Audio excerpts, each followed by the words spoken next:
afternoon, ladies and gentlemen, and it is my esteemed pleasure to welcome two wonderful and inspirational speakers where we are talking about arts for health. It is really wonderful to have Marlize Swanepoel here and Yune Conradi, and I would like to quickly introduce them before they are going to speak about what the arts do to heal our learners and to help our learners. So I'm going to ask Marlize and Yune to just start their videos and unmute themselves. And let me start off. Hello Marlize. So nice to see you. Wonderful. Our power was off in Stellenbosch and we're back on again. I think it's maybe the same with you. So we say hallelujah. So Marlize Swanepoel, ladies and gentlemen, colleagues, friends, kindred spirits, is a drama therapist. I think that's my dream job, to be honest. But yeah, and she's a director and co-founder of the SPIEEL Arts Therapies Collective. So wonderful, Marlize. So warm welcome to you. We can't wait to listen to you today. And then we have Yune Conradi, who is a sister of mine. I've adopted her a long time ago already. And Yune is an applied drama practitioner, and she's the co-director of the SPIEEL Arts Therapies Collective. We can't wait to listen to you. So I'm going to ask you, if you're ready, let's get going and let's hear all you have to say about arts and our emotional and mental health. Thank you very much, colleagues. Anina, thank you for the most warm and fuzzy welcome I've ever had, and yes, and just that hat just sets the tone completely for a Friday afternoon. Thank you, Thank you so much. You look beautiful, and spring has arrived. So yes, so hello from a sunny Cape Town, because spring has indeed arrived with Anina's gorgeous hat. We are going to try and be very concise in weaving in a little bit of theory to support this theme of the arts in health and the arts in health and well-being practice, because this time of day and who we are and the kind of work we do, really we would love for you to experience some of that with us. So we're going to invite a gentle experiential process alongside, and if you are comfortable, please join us, because there's something about being and doing something together that is different than just talking, especially when we speak about an embodied practice and what happens to the body and our nervous systems when we engage with the arts. So I've already said more than I intended to do. But if we could bring up our PowerPoint, and at some point Yune will also come in and join me. Going back to green, it will make sense in a moment. There you are, Yune, I'm glad to see your face. Going back to green, speaking about returning, helping our nervous systems to regulate, to down-regulate, to find our feet on the floor. And I'm going to stop speaking and invite you to do that with me. Just from where you are, if you can take a moment to feel your body in its chair or on the floor or wherever you may be. See if you can find your feet and just bring your focus and your attention to the soles of your feet. And won't you rub your hands together, rub the palms of your hands together, and maybe deepen your breath, sigh it out. And have this awareness of the heat that we are all generating together in this virtual room. And then when you are ready, gently place the palms of your hand on your heart space. And we're just going to take a moment to experience the sensation of holding our hearts with each other on this Friday afternoon. Consciously deepen your breath, and as you do so, see where there are places in your body that you can soften and let go, and help yourself to arrive in this room after a full day already, and give yourself permission to be here fully, mind, body and heart, just for a few moments. And working with what we have in front of us, I'd like to invite you again to just time a little bit slower. Rub your hands together as if they are made from clay. And just see if there is maybe a shape or a symbol to emerge that says something of how you are in the world today. However you want it to be. And I wish we could see everyone's shapes. I know that that's not possible right now, but from this place, is there a word or a sound that you can add to this image that you've made? And just note that for yourself. Something of a symbol that shares a bit of who you are and how you are in the world at this moment. If we do this again an hour later, it might be different. Right now, this is something of me.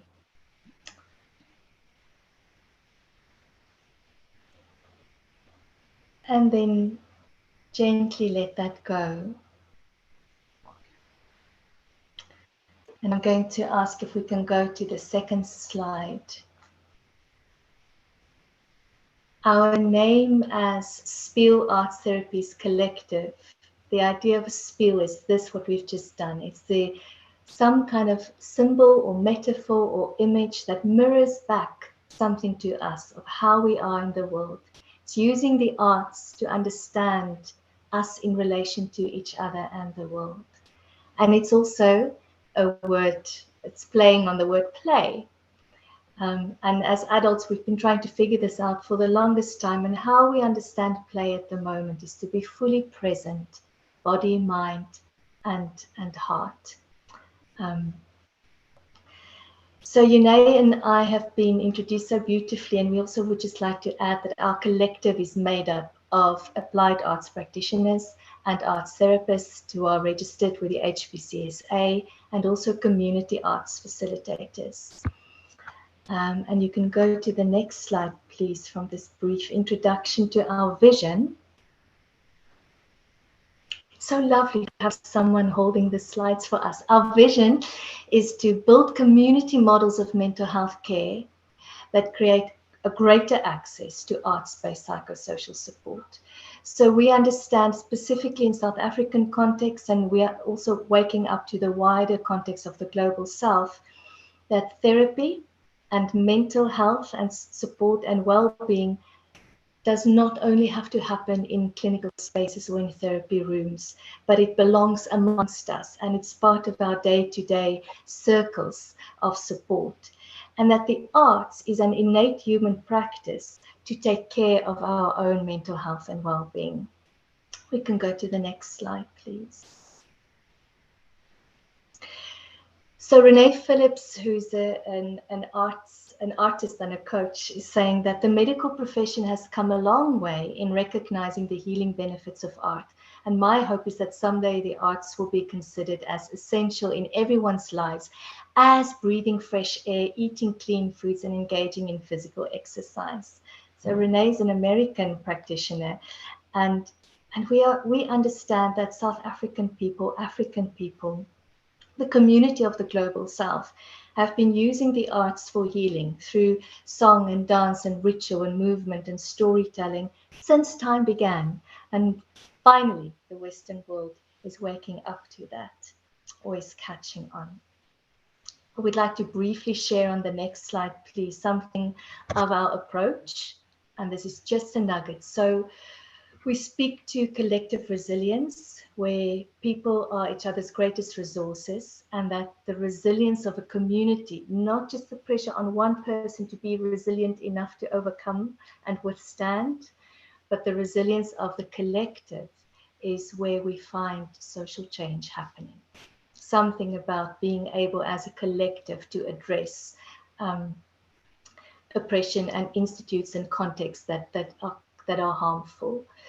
Our work is trauma-informed, and we'll say more about that later, so I'm not going to sit with that now. It's strength-based, not just treating symptoms, not just looking at the pathology or diagnosis, but also making space for the inherent strengths and protective factors, and strengthening and developing those that are already there.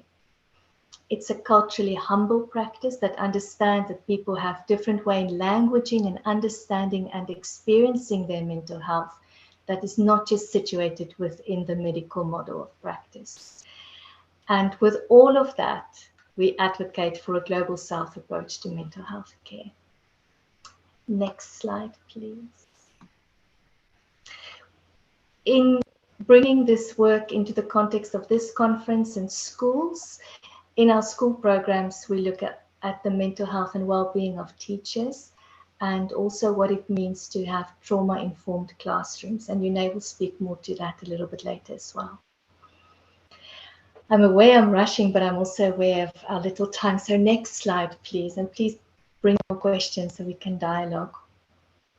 So we chose this slide to really share something of our position of how we understand trauma. I'm not able to see the top two lines, but I'm going to ask you to read that, and then I'll speak back to it in a moment.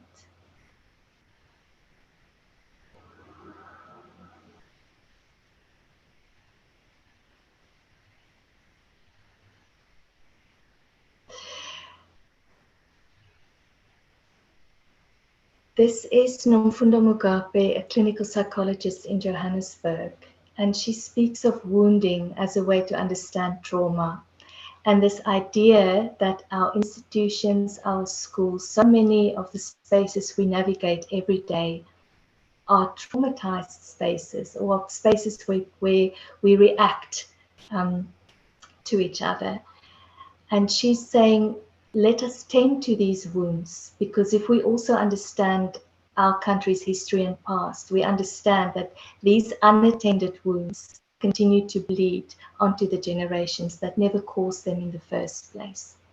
And this is also a beautiful way of describing that that different people experience trauma in different ways, and it's not the event that happened, but it's what remained, what stays behind, the wound that is there. Thank you. We can go to the next slide.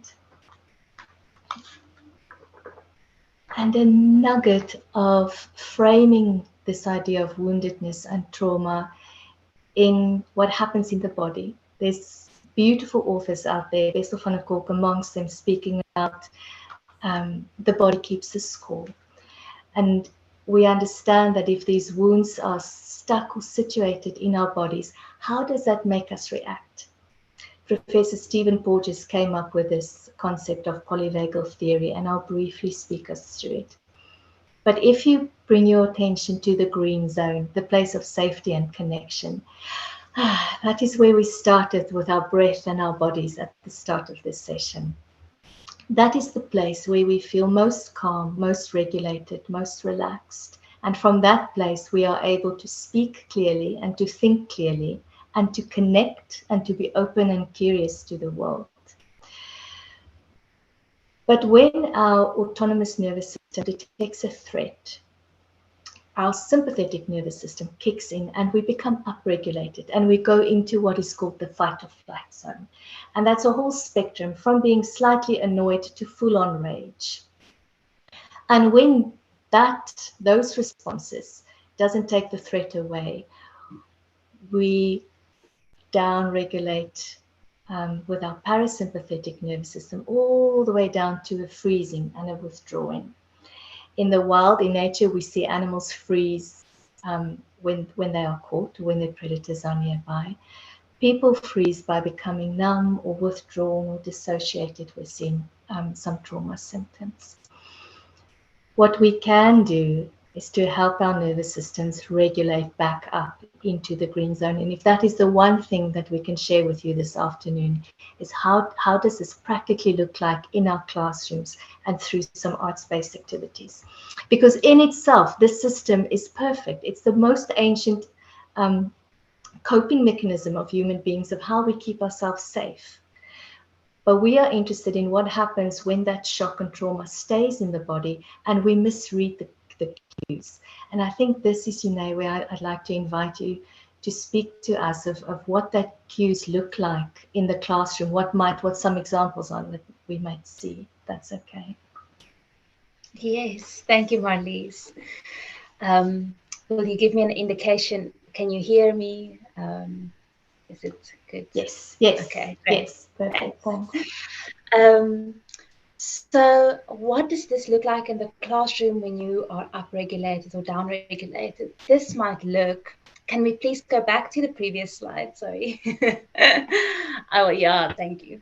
So it might look like that child that you can't motivate them to be interested in the lesson or in the lecture. So they appear completely disinterested. They might be lying on their arms. I mean, how rude, how rebellious. And so we might have a reaction to that. This is so disrespectful to me. And the more you try and motivate them to take part, the more they withdraw, and it's not working. And this is because actually it's not a conscious decision that they're making, because of whatever, maybe something that happened in the classroom, maybe something that happened in the home. That child is not regulated, and so it's a nervous system response, which means it's an automatic response. It's not something that they can control, and we cannot snap them out of it like this. So that's one example, the child lying on their arms. Another example is that child on the playground that keeps on getting into fights, and you have the conversations with the child about their future and not doing this and having empathy. But when you hear again that child is in a fight, that child is in a fight, and this is very possibly also the same. It's not a choice, it's an automatic response. It might be the child that when you ask a question in the classroom, can't answer you. They just look at you. And that's a freeze response. Once again, it's not a conscious decision. They're not. It's not because they didn't do their homework or because they're not intelligent necessarily or because they want to be defiant. It's a freeze response. It's an automatic response. And so maybe you can think now to, if you think about your own body and how do you respond when you are in fight or flight mode, when you don't make the decision to respond that way, but your body has an automatic reaction. What are your responses? And maybe relate that to things that you might see in your classroom that can be interpreted differently, but that's actually an automatic response. I hope that makes sense. And we can always continue this discussion on the app or on email. But so now we can go to the next slide. And this is about the triggers in the classroom. So what are the things that might happen at school or in the class or in the workplace that kicks a student or a fellow teacher or yourself into this automatic response? And it can be something as simple as the lights going dim. It can be a safety drill or an alarm. It can be a specific class assignment. Bring a baby picture. I don't have any baby pictures. Or my dad tore up the baby pictures. We don't know what happened, but you understand. Specific reading material. Something is happening to Sophie. Sophie's being bullied. We want to teach kids about bullying, but that triggers another child to go into automatic response or a teacher. A noisy and busy environment even. And situations of shame or fear, such as a test or being reprimanded. And so, yeah, I'll talk about it now, but it's not that we are saying, please, it's not that we are saying, so avoid all of these circumstances. That is impossible. Life goes on. We have assignment and we read stories. It's just about being aware of how many things can trigger students, and also to begin to be aware of what can trigger you. And then I also want to add, I'm so aware of time, but I also want to add that we also do this work with students. So we explain this to them, the nervous system and the triggers. And you must see their faces light up when they realize, I am not broken. I'm not a bad apple. I am not stupid. I understand now why my body responds that way. And just the understanding of it, not the taking away of all triggers, is already very powerful.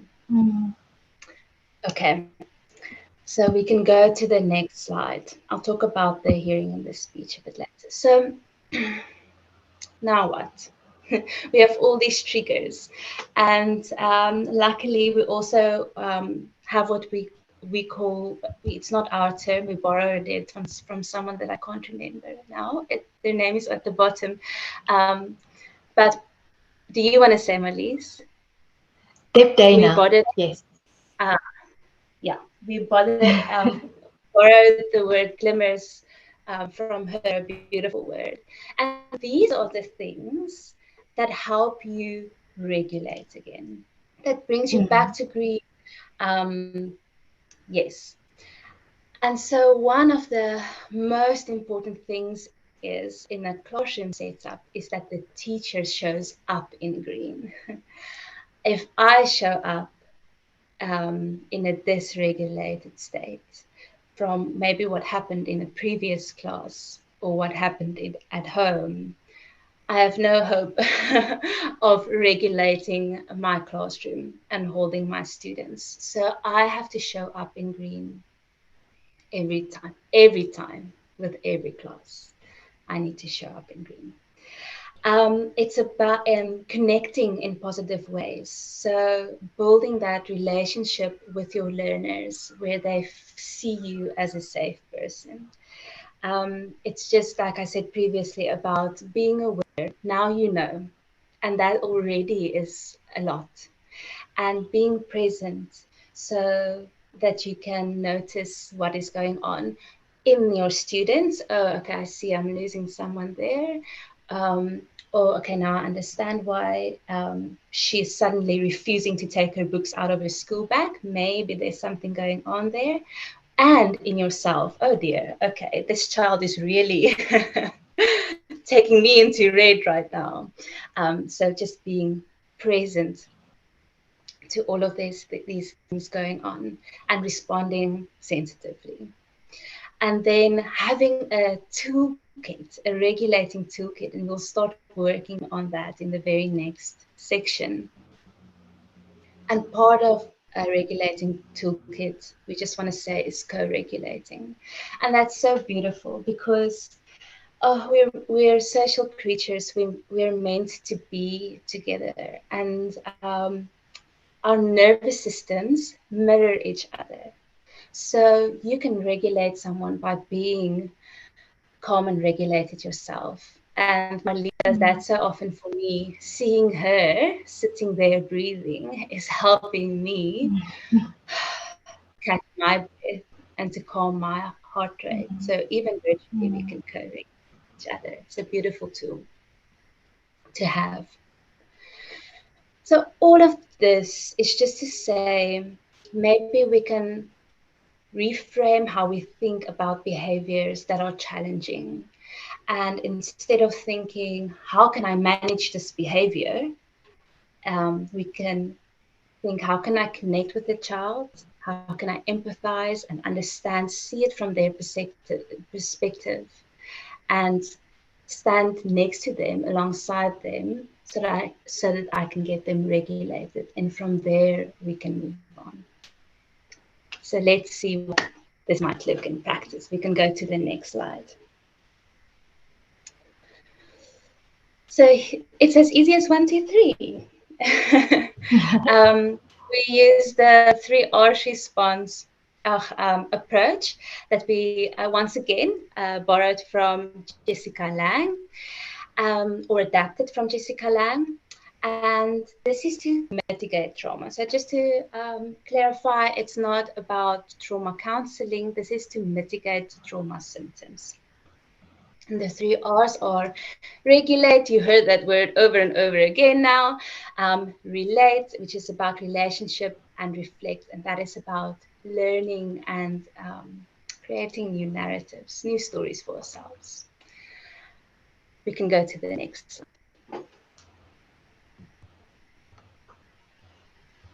I just want to know, do we have a chat box? I don't see a chat box.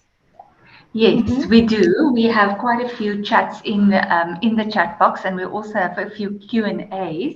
But with that, I just wanted to say that we only have 2 more minutes, but we're going into the break. So, you know, we have a little break of a few more minutes. So I think if we, yeah, just so that you know that we are getting close to the end. I know.